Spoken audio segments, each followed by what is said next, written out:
Brainiacs, welcome back to Brain and Bank. I'm your host, John. And if you've ever wondered why we choose one brand over another, even when the products are nearly identical, you are not alone. Why do people pay extra for a pair of sneakers just because there's a swoosh on the side? Or why some logos instantly make us feel trust, excitement, or even status? Today, we're diving into a powerful truth about business and branding that most people overlook. People don't buy products, they buy feelings. This episode will break down the psychology behind branding, why emotional connection drives buying decisions, and how you can use this insight to build a brand that people don't just like, but they love. Let's get into it. Chapter 1. People don't buy products, they buy feelings. Let's get one thing straight. When people make buying decisions, they're not comparing feature lists in a spreadsheet. They're chasing a feeling. That feeling might be comfort, confidence, belonging, or status, but it's almost never just about the product itself. Think about Apple.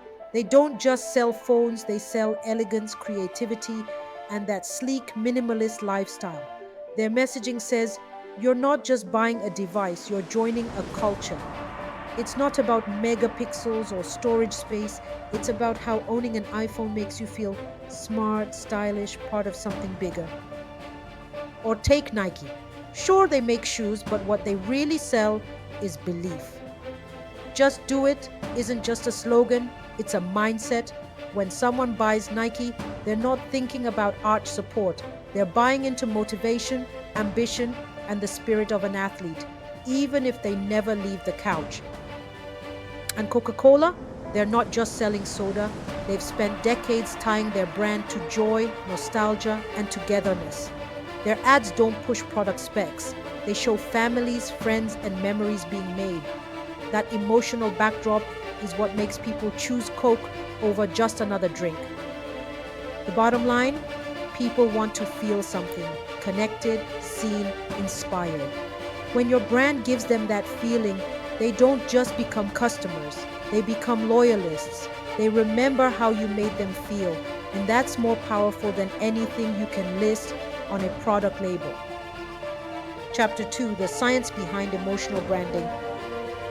Here's something most people don't realize. We don't make buying decisions with logic, we make them with emotion. In fact, neuroscience has proven that when the emotional part of the brain is damaged, people struggle to make even the simplest decisions.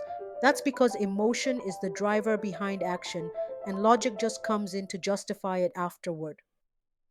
So when someone buys a product, what they're really doing is saying yes to a feeling.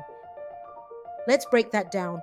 There are 4 core emotional drivers that brands use to connect deeply with their audience: trust, nostalgia, confidence, and belonging. First, trust. People buy from brands they feel safe with. Whether it's a startup or a household name, if your content, message, and customer experience consistently feel reliable, people begin to trust you. And trust is the foundation of any purchase. Then there's nostalgia. Great brands often tap into our memories to make us feel something familiar and comforting.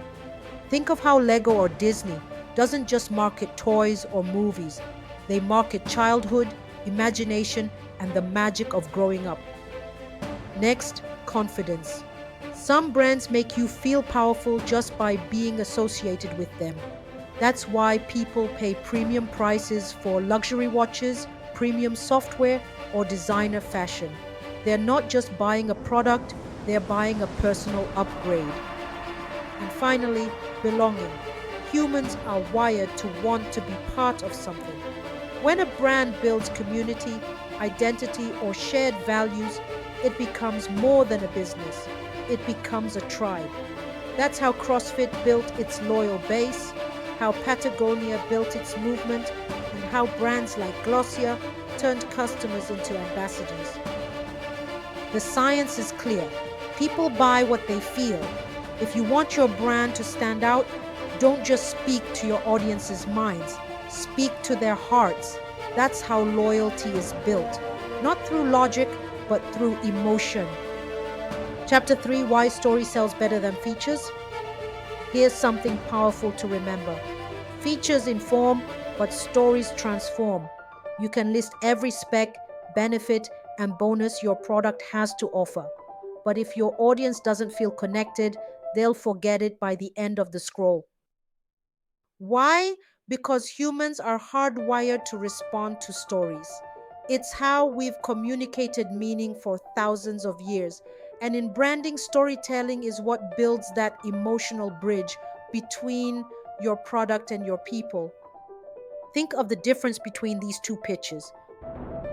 This planner comes with 300 pages, a durable leather cover, and 5 color options, versus I created this planner after nearly burning out from juggling 2 jobs, freelancing at night, and still trying to build my dream.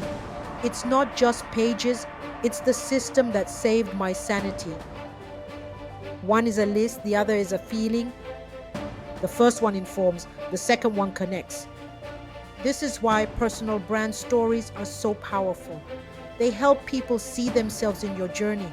When you talk about your failures, breakthroughs, lessons learned, they don't just hear what you're saying, they feel seen. That's when trust forms. That's when people stop scrolling and start listening. Generic marketing may sound polished, but it often lacks personality. A story, on the other hand, makes your brand human. It invites people in. And when you can make someone feel something, whether it's hope, motivation, or even just relatability, you're not just selling, you're resonating. Because in the end, people don't remember every word you said, but they'll never forget how you made them feel. Chapter 4: How to Build a Brand That Feels Right. So now you understand that emotion drives buying decisions. But how do you actually build a brand that feels right to your audience? It starts with defining your emotional tone. Ask yourself, how do I want people to feel when they come across my content, my products, my brand? Inspired, empowered, calm, seen. That emotional goal should be the heartbeat behind everything you create. Next, shape your brand personality. Think of your brand like a person. What's their vibe? Are they bold and rebellious like Liquid Death, soft and nurturing like Headspace, or sleek and confident like Apple? This personality influences everything from your messaging to your product design, and it helps your audience emotionally click with you on a gut level. Then comes consistency. Great brands aren't great by accident. They're great because they repeat the right message, feeling, and experience across everything. From your Instagram captions to your email tone, from your video thumbnails to the color palette on your website, every touch point should reflect the same emotional energy. Let's break that down even further. Visuals. Color, fonts, and imagery communicate emotion instantly. Warm, earthy tones feel grounded. Bright colors feel energetic. Minimal design feels modern. Choose visuals that align with the feeling you want to evoke. Voice. Your tone of voice, whether it's witty, warm, bold, or calm, shapes how your audience perceives your values. Think of it as the personality behind the words. Be intentional about how you speak, write, and engage. Content. Your content should not only inform, but reinforce the feeling your brand is built on. If your brand is about empowerment, then your posts, videos, and products should consistently leave people feeling uplifted and in control. The more aligned your brand feels across every experience, the more trustworthy you become. And trust is what gets people to choose you over everyone else, again and again. Because remember, it's not just about what you sell, it's about what it feels like to buy from you. So here's what I want you to take away from this video. Your brand isn't just how it looks, it's how it makes people feel. It's the emotional connection that turns casual followers into loyal customers and buyers into believers. If you're ready to build a brand that truly connects and converts, go ahead and hit the like button, share this video with someone who is building their business, and subscribe to Brain and Bank for more insight like this. And always remember, people don't buy what you do, they buy what it makes them feel. So make them feel something worth buying.